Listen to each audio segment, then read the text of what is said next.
Occultists Anonymous and our Into the West Chronicle, our Into the West Mage Chronicle, our Mage Chronicle Into the West. One of those things. Actually, technically, probably all of them. Welcome back. Thank you very much for your support and help and subscribing and all that kind of stuff. I'm being assaulted by a cat. Here. All right, Chrono. Welcome back to your Into the West Cat Chronicle. Yeah, well, you did this. So let's thank the patrons together. Thank you to 1D4Con James, Adele, Alice, Aiden, Alexander, Alsrit, Bernie, Chris, Emil, Jeff, George. I finally finished my PhD. Cat Feathers, Yay. Klaus, Michael, Milo V3, Moku, Mozart D Minor, Nexus, Nick, Other Guy, Perry, Foog, Polka Dot Hubris, Porter, Puppeteer, Riafio, Shexara, Starfish, Terran, Thomas, Tom, Verhex, Vortex, and Zoltan. All right. Thank you. Thank you, Chrono. Maybe he'll stop assaulting me. When we last left the Cabal, there was this series of shenanigans going on, and everybody kind of reported in what they'd been up to, and they made some next plans. And then you all on YouTube land were like, wait, hang on, what happened with Legba? Nothing happened with Legba. Everything was fine. What are you talking about? So we're gonna get into that. So yeah, we have, this afternoon time, and obviously Legba has had some adventures, and we're not just gonna tell you them.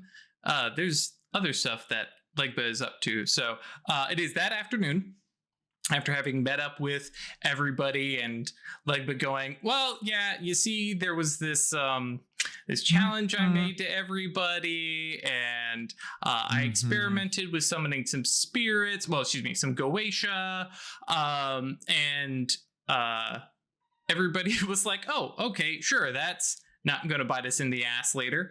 And that's kind of where we had dropped off and left off, and everybody kind of went about into their afternoon and evening time. And then what is Legba up to after having kind of revealed to everybody that, well, I found out about Sir Lucan and kind of called him out and how you did that. And we didn't really get into that. So, but there were some revelations there. So what Legba is doing. So after sharing with the rest of the coven what he was up to, he then, of course, as any Mastigos does, tries to explore his obsessions, fitting it in to the time between when they next have to meet. And the Goetia that he summoned in the astral led him to think that perhaps this is he needs to come up with some means of establishing aids, more effective communication, just some alternate means of getting information than what they're doing directly. And considering he's Legba, right, he's going to try and rely on the dogs. And is inspired by the barks that he sent throughout the astral, he is going to summon a supernal being to help him with that. Absolutely. And what particular flavor are you leaning towards? Mind. Right. And he wants to see what happens. He's thinking primarily mind. He would think maybe prime or space, but he's recognized that when he tries to control the appearance of supernal beings, it doesn't always work out to his favor. So this time, he's choosing just to go for a supernal being of mind, and he's going to go for a rank 5. And the reason why he's going to go for a rank 5 is because he's gotten to the point where that is most useful to him to have conversations with supernal beings who have greater insight than the ones he used to be limited in summoning.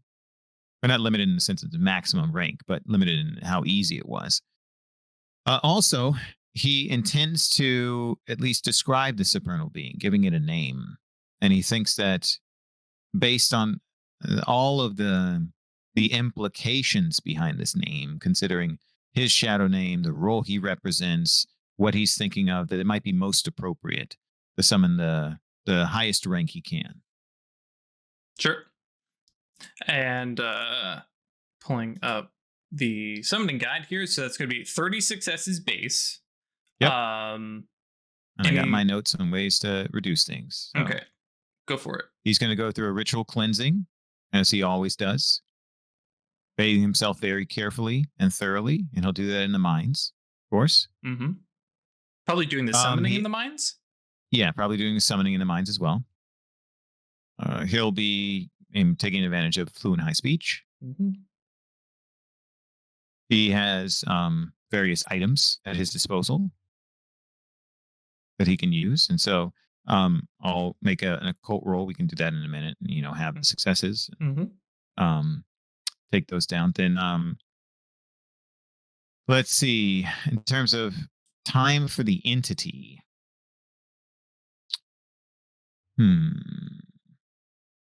he's not sure how long this is going to need to happen, and so he's thinking that giving the entity at least an hour or two might be prudent and respectful. Okay. And he hasn't committed any paradox. And No. no one of any other paths are present. So. Yep.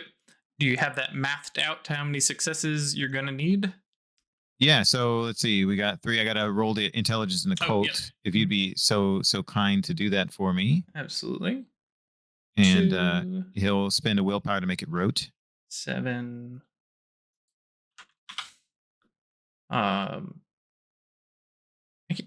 Do you need to spend another willpower to add willpower?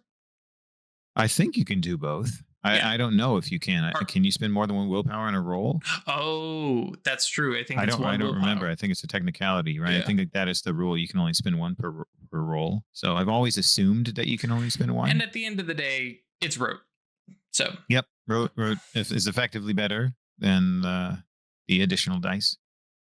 Yeah. So let's see here. It has been a little bit since I've actually had to roll. Oh yeah. Let's see here. Sheet roll, intelligence, and occult. Yep. And wrote right at the top right. Mm-hmm. There it goes. No modifiers. There we go. 4 successes, halved, if I remember correctly. 2. Yep, that's right. 2. All right. So what does that bring us down to from 30? So it's 30, and then we'll add. I think we said 32. Yeah, because we'll add an hour. Mm-hmm. Right. So adding 2 successes. So it's or 2 hours. So no. Yeah, 2 successes per half hour. So it would be 32. Would be 2. Would be 1 full hour. I'm not adding any safe rolls because his resolve and composure and his gnosis are kind of high enough. Yep. So then that's 30. We're doing 1 hour is 31. So that's minus 7 is 24. You use 24 successes. All right. And now I get to do all the Gnosis and Arcana rolls, which yep, that's right. Help you. Relying on the DM to roll for you. So that's 6 Gnosis, 5, 11. And are we doing willpower on each of these? Yeah, so he has, let's see, he has 8. He just spent 1, he has 7. So he'll start by spending willpower. Okay. He knows he can get it back and it's important. And it's a masked ego's thing to exhaust yourself in the course of attempting something challenging, right? So yeah, if you're not going all out, he's happy to spend masked egos. Yeah. Yeah. So he's gonna spend up to 6 because exhausting yourself with willpower isn't necessarily always a good idea. Depends upon the circumstances, right? You'll see where we are, right? If he needs to prevent the abyss from coming in town. Yes, exactly. I got to keep at least 1. In the event that something's really serious, he might top himself off, right? But he's probably not. He's probably going to avoid and just deal with the tiredness. Right. But let's see. What are his current virtue and vice? Oh man, I don't even know. Yeah, impassioned and reserved. Okay, I don't think impassioned applies here. So. To try and recover all of it. Yeah, at some point. Yeah, so all right, so 14. Yep, there's 7. 6 rolls of 14. Okay, 7. Okay, we're at 17 left. That's 1 hour. 9. 9, 16. Okay, wait, sorry, 17, 9, so 8 left. And that's 2 hours? Yep. 2. 2. Okay, great. So it's 6, 3 hours. Spent 3 willpower. This will be real good. Come on. Yep. 3. Okay, so we're at 3, 4 hours, 4 willpower. 4 willpower left. 4 willpower left. We've only spent 3 willpower. Okay, great. I thought I spent 4 willpower. 3, Wasn't that the 4th roll? Oh, yep. I hadn't subtracted it yet. Good call. Thank you. Okay, no worries. Yep. Click. 6. 6. Okay, so that's it. Yep. So it took 5 hours. 5 hours. 5 hours, 5 rolls, 5 willpower. That makes sense. Yep. That's fine. Average like of 5 per roll. That's pretty good. Yep. Those first 2, I was like, oh, we're just going to knock this out real quick. Just going to knock it out. He's going to be like, that's right. That's fine.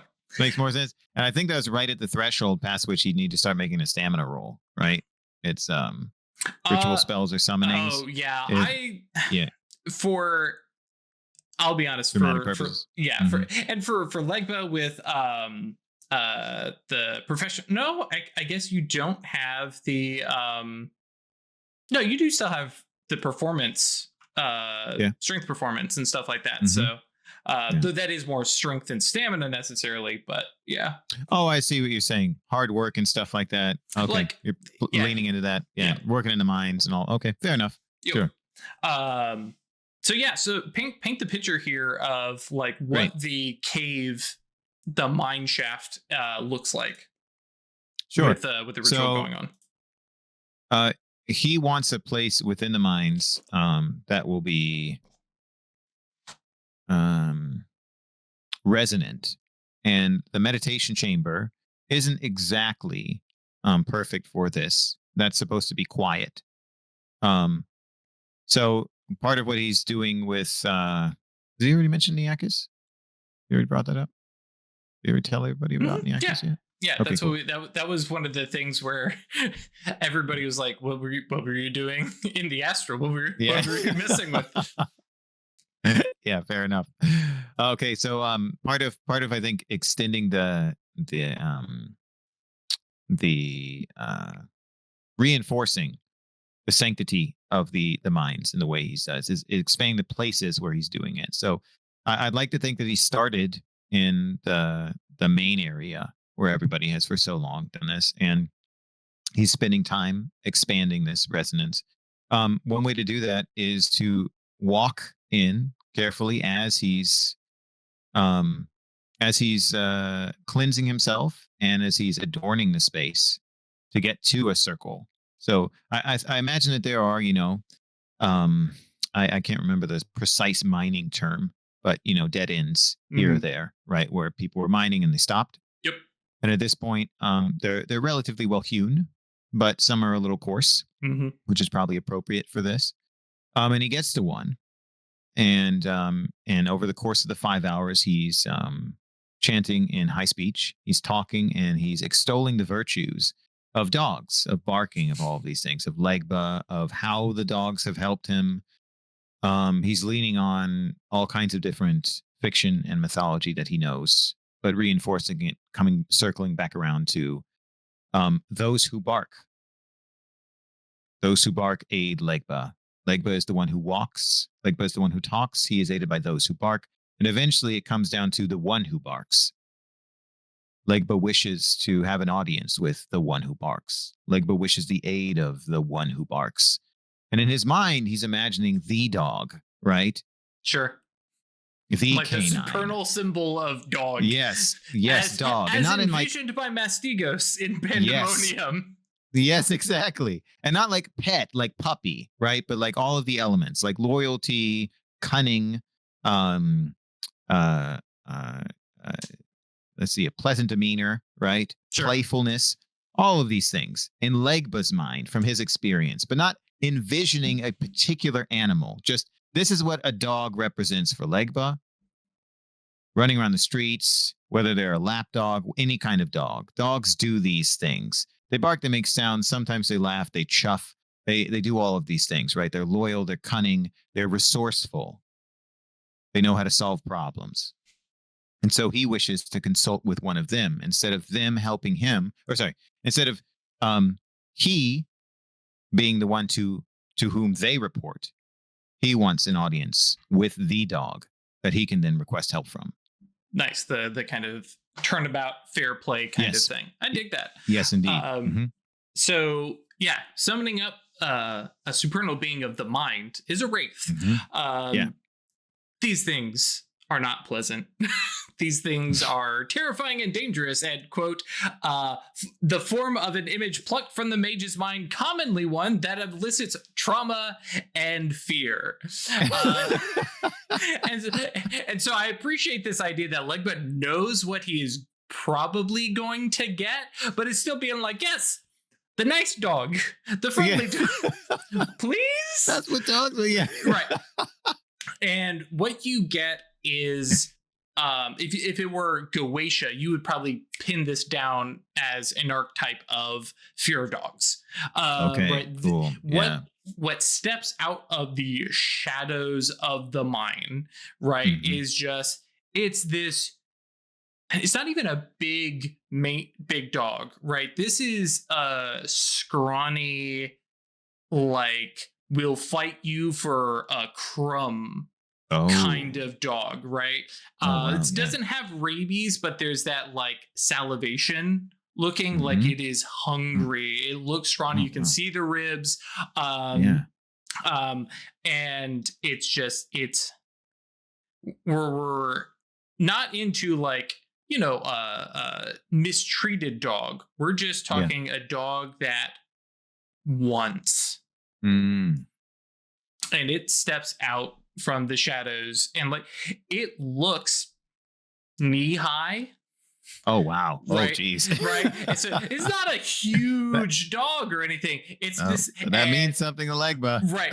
And there's this like just looking. I mean, and you knew what you summoned. You summoned to rank 5, so there's no doubt in your mind that this thing has this power. But it's in just this small, angry looking body, and you have like the childhood, right, interaction with dogs when they're much bigger in comparison to you, and just not even that Legba was bit, but that first snarl, that first bite in the air, the clack of teeth, right, that like for a lot of kids, right, that like dogs are scary, that's this thing embodied. Wow. And like my hackles are raised. And would it be appropriate then to say that in the same way that Legba's nimbus has gotten to the point where it now reinforces his like significance in a space, right? The way that he has that influence on others, this dog steps out, or this supernal being steps out and seems small, but that size belies a tremendous significance in the space. I think from an outside perspective, feels on that on Legba as well. I think from an outside perspective, we're seeing the two of you, and it's a small, scrawny dog. From Legba's view, those teeth look huge. They're much closer into your face, playing with some of that Mestigos perception stuff, and it's just like it's all up. I think actually, as it steps out, it is now crowding your space. This small dog, right? And you're just like, oh, I'm sorry, let me back up. Great. Okay. That's excellent. And it's just this low growl. And, it's like, we've seen the time dog. Everybody's seen the time dog. And he is a large, big beast of a dog that's fairly affable. This thing has a grating, growling voice with just a hint of like hyena cackle almost. And it goes, what? Legba swallows. It's like, hey, your mouth goes dry when you're in a situation like this. Remembers moments in Haiti where you're fighting for scraps with the dogs in the street. And he says, what would you have me call you? It like sits back like on its haunches and kind of looks around, and like you get the sense that it's not really looking at the mines, and then like there's this half head tilt and it goes coyote. It knows where it's at. It knows where it's at, and it knows what it's about. Yeah, okay. So Legba's mouth opens because this is not what he was planning for, and he realizes he might be in trouble with somebody. So then he says, "Well, Coyote, I greet you in respect. I wish for assistance. I wish for you to connect me to those who bark elsewhere." Like it gets back up and starts like moving, kind of pacing back and forth, sizing you up. And like, literally, like, maybe the trial is about to be my calf, right? Yeah. Right. Like, it's eyeing up pieces of you. And it just simply says, before I put a trial to you, why do you not just do this yourself? Like it's got a good look at you. It's like you have 5 in mind. Like that's a telepathic thing. You do not need him for a mind spell like that. What? Why? Yeah. He says, I wish to do this in a more direct. Oh, no, he says, I wish for a more cunning connection. I wish for connection that will not be detected by other practitioners. And that little bit of like, I'm trying to do this subtly, I'm trying to do this carefully, I'm trying to be sneaky, right? And that gets its attention a little bit more, and you see the edge of like the puppy smile, the dog smile, the tongue lolling out a little bit. Yes. Because prove to me that you're cunning. Legba smiles. And this smile reaches his eyes. In the past, it wouldn't have. And he says, I'll tell you about the barking that helped me. Sneak. Oh, no, it's because, of course, you can't bury the lead. Legba says, I snuck a bark into the supernal, he says, into the Temenonic realm of religion, right up to the feet of a prelate of the Father. I saw their inner workings. I was not there. I was doing something else. I like the setup there, and so Coyote kind of like the curious head tilt comes again, and it goes from sitting on its haunches to that like half slouch lay down. It's not like completely down, but it's like, okay, I'll sit for a sec.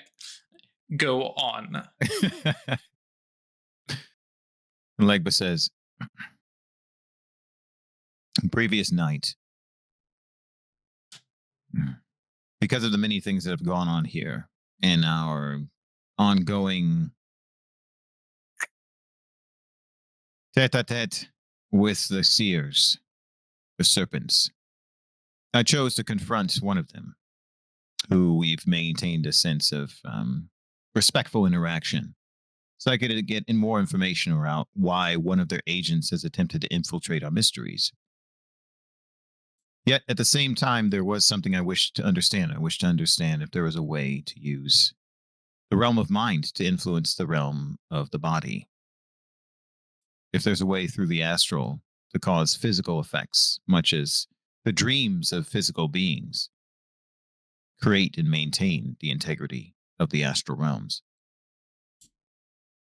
And so, while I was interacting with the representation of the minds that we are in, the mountain, the hill that is here, I summoned in the astral realms a bark, a small goetic entity, not quite a dog, just the sound of a dog. just the bark, nothing more, to report to me, to bark at me, and attached it to an unwitting servant of this prelate, and let it free to show me what it would, to send, to bark into my mind, into my memories, so that I might then review it at my leisure while I was occupied with something I considered more important at the time. And so I had a great interaction with the being that I now call Neakis, the astral representation of this mind that is now awake, because I was the first to speak with it, or at least the first that it remembers speaking with it. It has asked me to sanctify this mind further, expand that which I've been doing. If I value it, do that. And in the course of that interaction, I came to understand that if there is yet more, I might be able to attempt to influence the realm of the body through the realms of the mind, but that would require me to go further, deeper in, to find the dreams of the rocks themselves and converse with them in the same way. It was challenging, but it was useful, and my obsessions yet linger. Now, while this was happening, the bark sent back curious images to me. The servant of this prelate changed form into something increasingly horrific. I later learned what it was, but I'll describe it to you.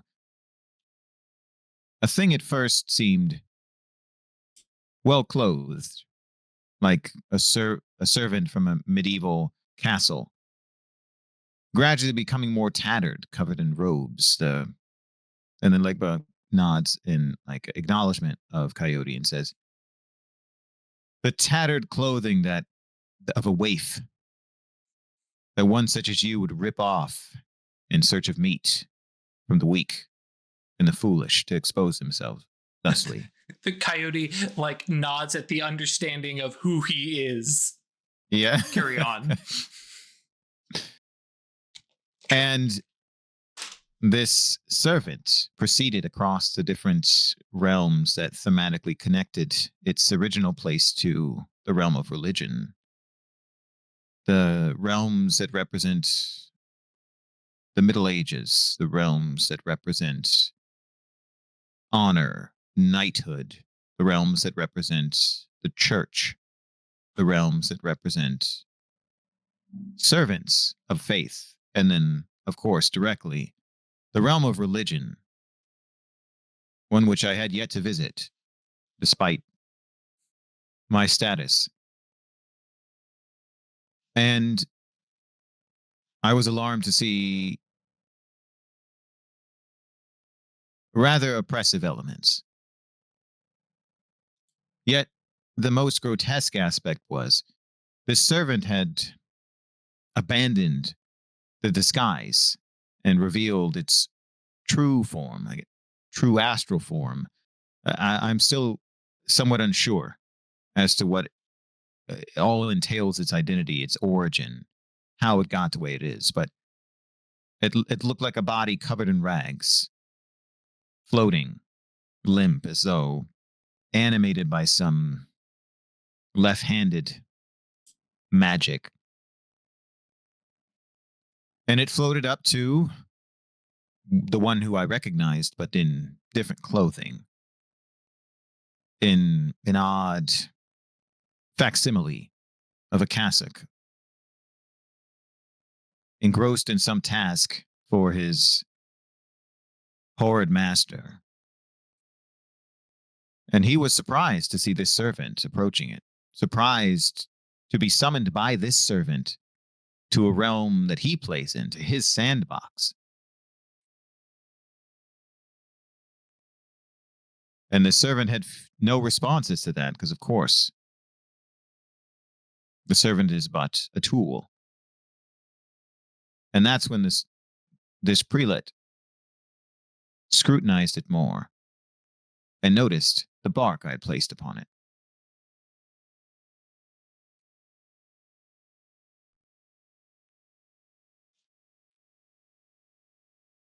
And then he dismissed the bark. We met back at the realm of origin. We conversed about how he had encroached upon our land once again, on our territory once again, and that it was unacceptable. It was an increase in hostilities. There's a little And we pitch. asked what he was interested. Sorry. Yeah. There's this little pitch, this little whine into a growl, and its hackles get up when you start talking about encroaching on territory. Yeah, It's like, ah, man, you don't do that, but it like tries to not interrupt. Uh-huh. And he says, it's something we're still presently solving. And he says, the one you can see connected to me, the one who snarls, the one who bites, the one who runs with the beasts. It is her responsibility to deal with those who encroach in some ways. In others, it is mine. Yet he shared that he wishes to take that which looms above us, that which the dogs look at in dismay, that which is comprised of heartache, many minds, a supernal entity of some kind that has returned to this land. He was attempting to store it within the soul of one of his agents in a human soul and take it away.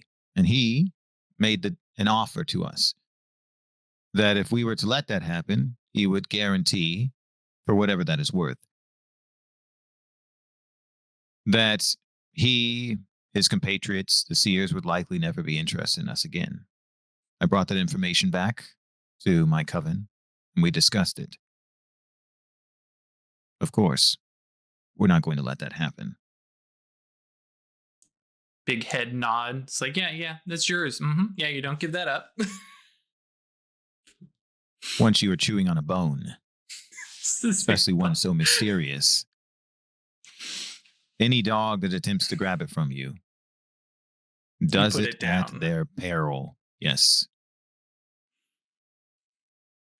Coyote kind of shifts and gets up and says, a cunning story. You did get caught, but you got what you wanted. And then he says, if I may be so, no, he says, if I may retort, no, if I may politely offer a rebuttal, like an expression, how fluent I speech, the evidence of my observation was caught, yet not me. Coyote and so he may never claim to have that caught he caught me in his realm. Much as when coyotes are caught grabbing a chicken, but no one sees the coyote, they can't claim that they truly caught him. I like that. Coyote nods and says, okay. Yeah, you may be clever enough. There's still room to grow, and kind of looks you up and down. Like using mind instead of spirit. But you could grow, and kind of nods, and also realizing that, listen, Mastigos aren't super great with spirit. But like you could have tried, but kind of, gets up, scratches itself, and like starts pacing again. Yes. I will grant a boon to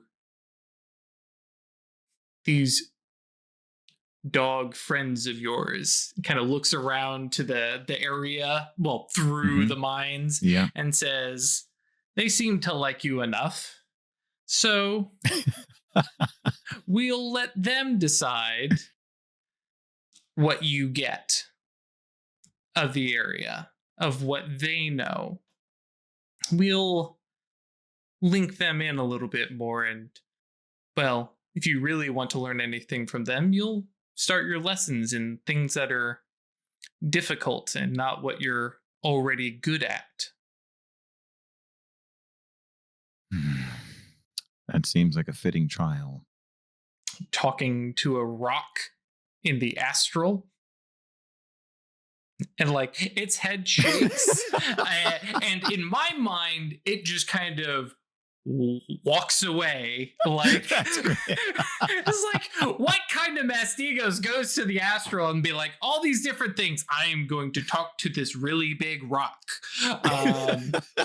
Which, for folks at home, I'm really sad that you did not get to watch me play as Niakis, because he's a big dopey, Yes. like, just imagine a big cartoon mountain rock guy from like Ghibli or who did Secrets in Nim?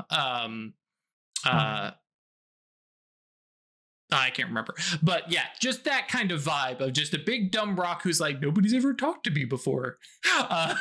Yes, Right. So that's all what you guys missed, and then yeah, Coyote's like, sure, here's my boon, and you feel something. Your peripheral mage sight goes off, and nothing happens in the mines at all. You've got nothing to show for it as the coyote walks away. It's done something. But I got to figure it out. Right. All right. So, Legbug straightens his tunic. Picks up no, actually he leaves behind. That's what was a part of this ritual. Because he can reinforce it as part of further sanctifying the space for Niakis. Mm-hmm. And I think this will be a part of what he's doing, right? Is he'll be summoning other beings here. Other rituals, other things, and just leave the marks of it as opposed to cleaning it up. I like that. Yep. Mm-hmm. Yeah, because that sets a different tone to the mines, right? It's no longer mines. Yep. There's rituals and like, oh no, people found it.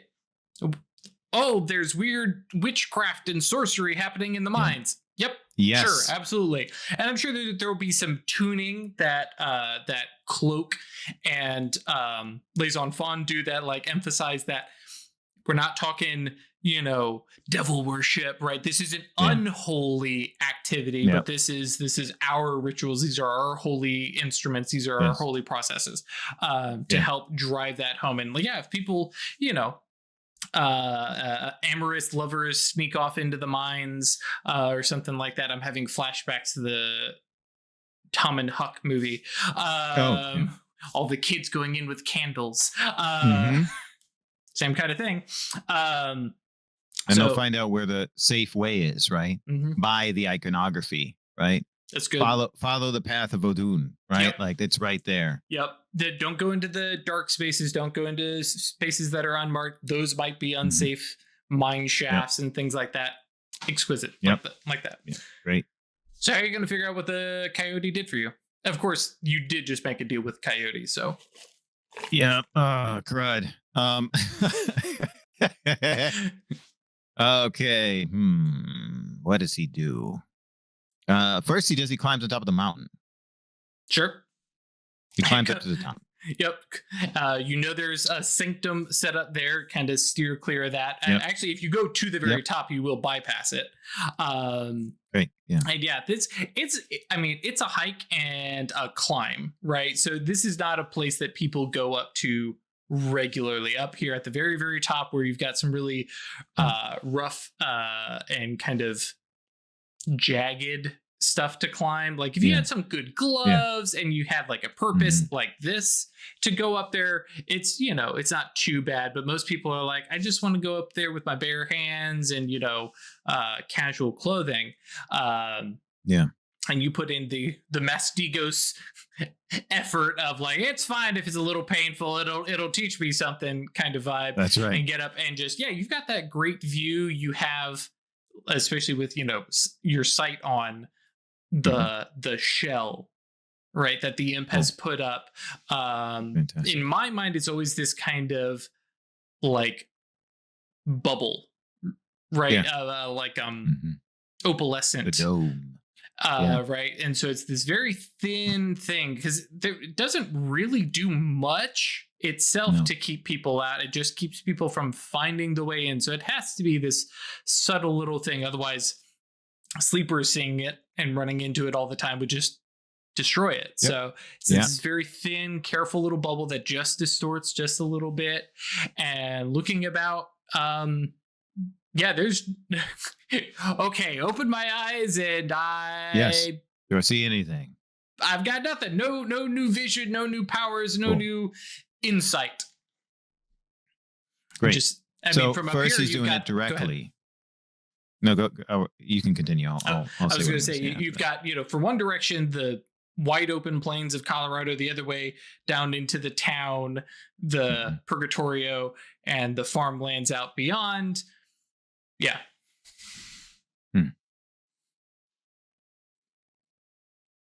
He says, all right, well, it won't be revealed to me directly. What must I do?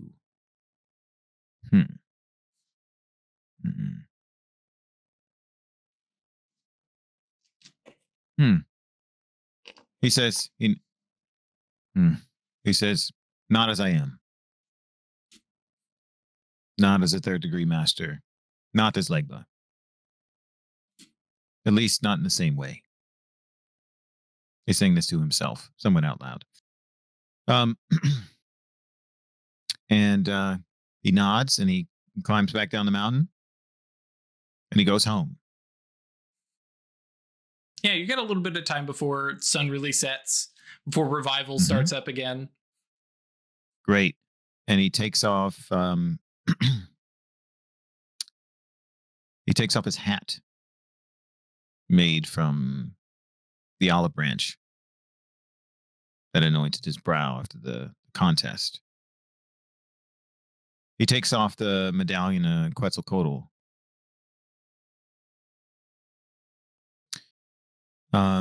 He takes off his shoes and his socks. And then he walks outside. Oh, no. Then he also grabs, one of the chickens he keeps around. He walks outside. He knocks the cane on the ground and then leans it up against the wall. And then walks out to the border. Yep. Where he would find the dogs and the coyotes. And I imagine that the creaking, right? Because we're not talking about great doors here. I mean, I guess if you get Theo to help, but the back door creaking open, because I think we've discussed that you have a front door out into towards town and then the back door out into the wilderness. And immediately there's that creaking and there's some dogs that are laid out nearby, some of your we'll say your regulars, right? Who stay in the area and they're already headed over before you start tapping on the cane and stuff like that. And kind of follow you along out into I guess it'd be grasslands and brush. And they kind of tagging along. They these ones especially are on the more patient side. They know they will be fed. Some of the other dogs that are new or a little bit more either hesitant or very aggressive and trying to get in there. And I'm sure there's actually, how does Legba handle some of the more aggressive dogs? He grabs them and picks them up by their neck. So he grabs them by the nape, just like you would a puppy, right?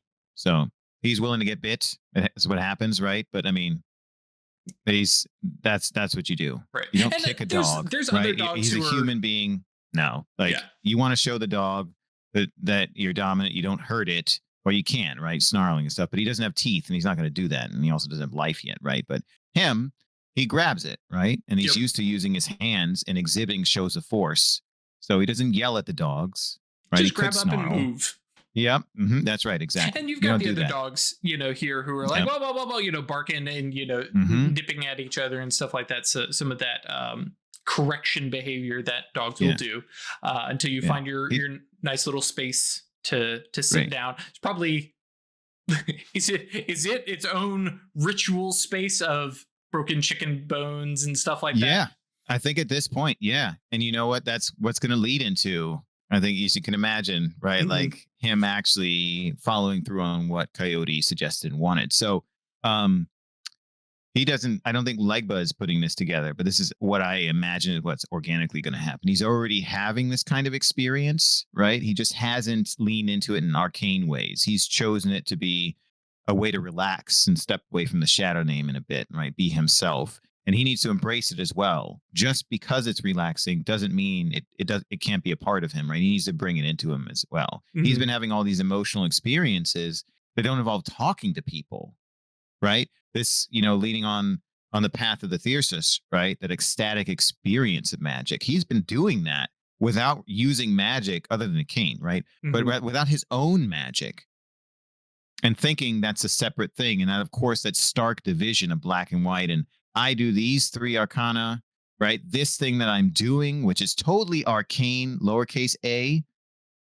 isn't a part of my magic, is probably what Coyote's saying. Like, you're already hanging out with dogs, right? Like, you spend your evenings with the beasts. Why don't you let the beasts tell you how to be a mage, how to be be like one dot of life to talk to animals? Yes, exactly. Why haven't you done that at all, right? Like, it's not gonna detract from the human experience, from the experience as a being. It'll actually enrich it. So let me amend one thing then. What he does actually is he grabs any of all of the chickens he has in there, all of the food that he had been planning, right? He grabs all of it. He brings it in a bag, like a satchel. So that might lead to some dogs getting even more aggressive. Right. So it'll be good for him to reinforce this. But the reason why he grabs them and he doesn't snarl is he doesn't try and insist that he's like the alpha. He's not trying to create a pack with one leader, right? In the way that, it gets sensationalized through poor understanding of dynamics in canines. But anyway, I'm saying he's not trying to say I'm in charge. He's trying to be one of the dogs. That's not how this works, right? Right. You don't do what I say. I'm here to eat. Everyone eats. And if you try and interrupt that, you don't get to eat. Right? Like, if you try and take what is for everybody, that means you don't get anything. So that's why he picks them up and moves them, right? And then maybe he can come again. So he walks out to the edge. And up until this point, he's stayed kind of on the edge, right? Edge of town, right? Kind of like, this is the dog territory. And as we discussed, coyotes have come near, but they haven't really come in because it's not part of their space. It's not their area. And the bubble might kind of reinforce that a little bit. Not that the coyotes want to harm anything, but who knows, right? Like, where people walk is different. They might pay attention to that. They'd be like, oh, you know what? If I stay clear right on this edge, I'm never going to encounter anybody who's going to cause me problems or get upset with me about stealing my stuff. But if something runs past it, probably this, like, not literally having people walk a circle around, but you have the tangential lines that always just miss Purgatory Bluff, and over time you have this worn track where people go by, and I like that. So it's like, no, inside there are humans, like, but outside here people zip by. That's true. I hadn't thought about that, but there's the unintended consequences of the spell. Yes. Love it. So, which the animals would pay more attention to, right, than people. So he walks out. He kneels on the ground, like, to one of these piles of stuff, and picks up a handful of dirt and old chicken bones. And if any of them are broken, he lets it pierce his flesh slightly. Just grips it hard, and then walks further out. He brings the dogs right with it, and walks clearly past that border into the coyotes' land. I like that. Like, and if any of them stick around, right, he lets them. But I imagine that especially the ones who are hungry are going to come with him. Right. He walks out he tries to find like an area that's maybe a little raised up where he can see, like, he gets a better vantage point when there's probably scrub and stuff like that. Then he, gripping the bones, he tosses them out in. And let's see if he could do this, actually. Maybe this would be an expression roll. Actually, he has animal kin and stuff like that. Yeah, okay. He's going to try and imitate a coyote call.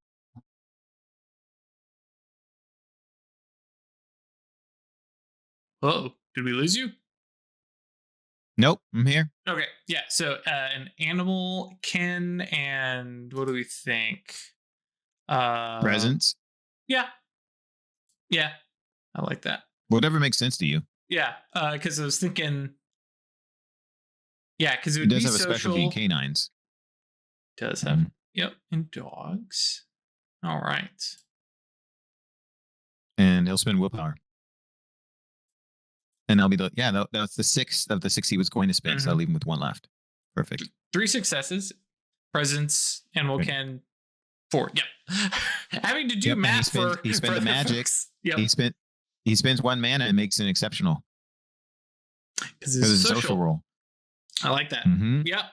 Man, I had not thought about that with mind, but yeah. So yes. And you said making a coyote call. So trying Yes. to aim for that, like the howl. Yes. Like yip howl, right? He does this evocative from his best expression. Like I think at this point, as Legba, he understands dogs calling to each other, and he's talked to dogs through life, but he doesn't, right? He doesn't have the arcanum, so he doesn't have the magical intuition, and he hasn't been in the mind of a dog. He's just been around it, so he can imitate it. He's imitating what he believes dogs and coyotes sound like when they're calling each other to "it's time to eat," that kind of thing. Sure. And he's saying Yeah. it's here, it's all for everyone. That's the basic message he's trying to express, and it's okay if it doesn't work perfectly because he hasn't done this before. Right. He's So, just trying something. I like it. Yeah. So tossing it out, the dogs that came with you, some of the dogs are like, where are we going? And like have lingered back. But yeah, you have a sack full of chicken and then you throw it out and they're all just running in. Right. yeah. And it's a pack of dogs, not piranha, without even talking about the misconceptions of how piranhas behave. But they're chowing down, and there's happy little whines, little growling at each other as they're like finding their own pieces and stuff like that. And yeah, there is this like slow encroachment over time of like you see 1 or 2 coyotes, like they're well drawn back. It's not quite nighttime when they prefer to, after sundown or right at dusk when they're, really trying to be active. And they're just out there, just kind of watching and kind of moving and like then fading back a little bit. And then, it's hard for Legba, especially without like knowing them. It's like, how many am I actually seeing? Am I seeing the same like 2 over and over again? Or is there a couple of them? Well, he does have the outward and inward eye.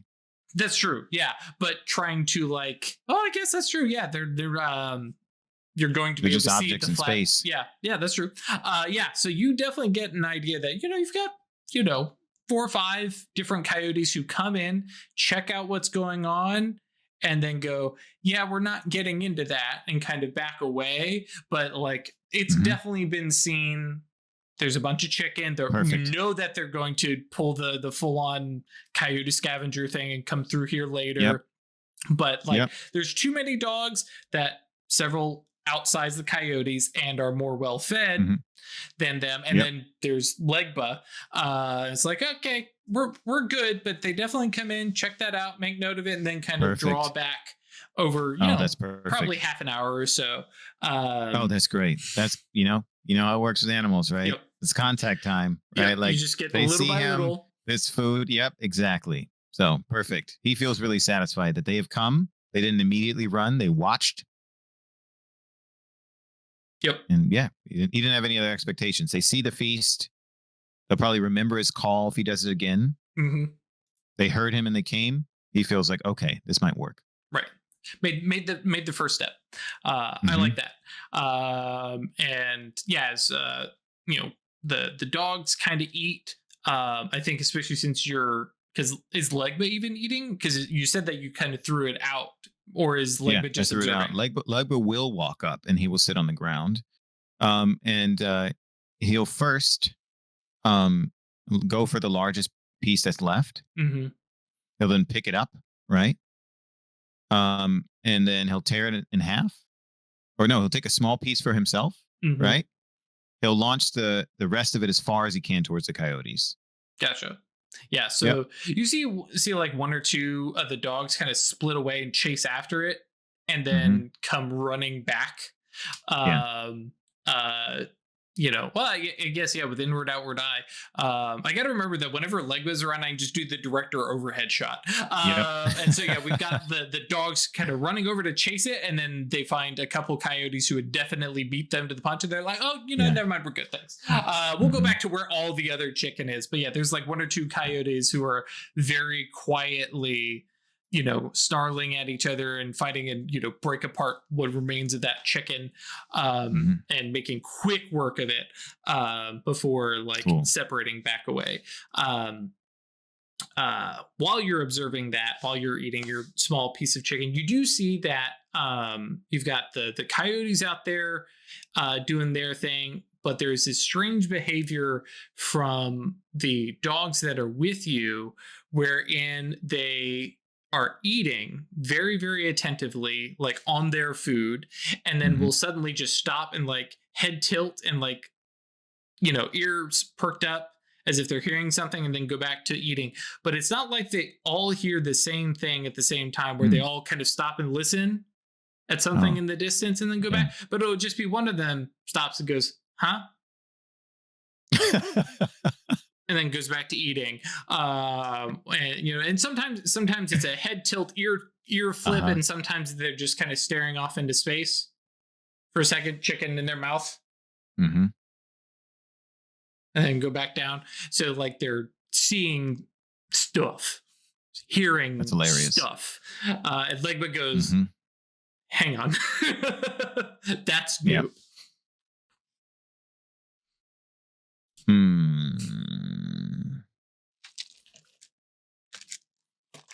Because I know you've already got your mage sight on, and there's nothing for you to see. Yes, of course. Legba shakes his head and says, of course. And then he sends a telepathic message to Petrichor, which of course can be resolved in another session, right? But he just says, I humbly ask to become your apprentice.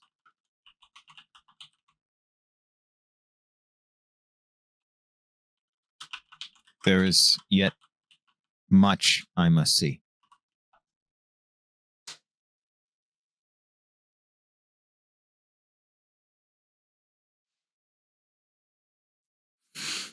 And then, he talks to the dogs. He says they'll express some messages to the dogs, as a benefit from the cane, that kind of thing, right? Like, we are together, like we are pack, that kind of thing, right? You won't use human language, right? But we, right? And then he says, now, right? Emotions, he mentions like images, or however he's able to communicate this simply. He tries to refer to the coyotes, and he says, they will be we will be they. I like that. It's like, yep, no, we're gonna broaden the circle, guys. Yep, I like that.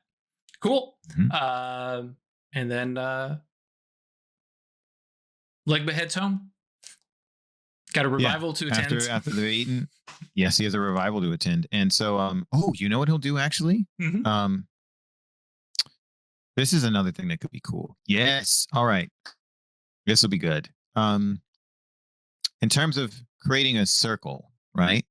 He wants the dogs to eventually help him create this circle. This is where he's going to be practicing spirit magic. It's going to start there. From now, I think, this isn't like what he's thinking, because he doesn't have any knowledge of spirit. But what I imagine will end up happening is this is where he'll try and see the shadow. This will be his first experience, trying to walk there through the circle of dogs. To be fair, trying to see the shadow in the mines. Yeah. Probably not a great idea as your first experience. Nope. Yep. Nope. So the dogs have already had the bones. He's going to start, as the dogs are finishing, he's going to start picking up bones. And he's going to start scattering in different places. And in the same way, right? Like using some of his blood. Which, and he understands, the connection, right? Yep. But a little bit of blood buried in the sand is eventually going to lose its sympathetic significance to him. Yep. But it will still have its iconographic significance. Yep. So he's, gripping, and he's going to end up having puncture wounds or whatever here and there. Some of the bones aren't pierced his hand again. It'll just be like wiping stuff from an open wound on it. But yeah, he's going to be picking up chicken bones and placing them in different places, tossing it around so that it isn't a finely hewn circle in the manner that he'd be inclined to think of, like in rigid terms, like a geometrically perfect circle.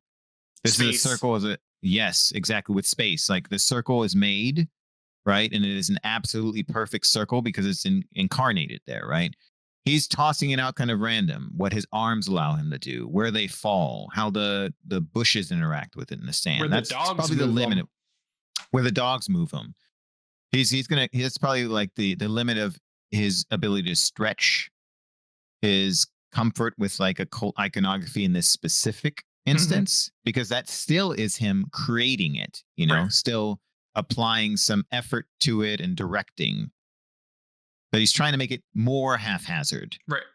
This is how Theosis think, right? Yes, exactly. Yeah. Yes. Yeah. Instead of grabbing what's there, he's like, maybe I can contribute in this way. This is how they think. Yeah. So I love Bastigos going, this is how the dirt diggers think, right?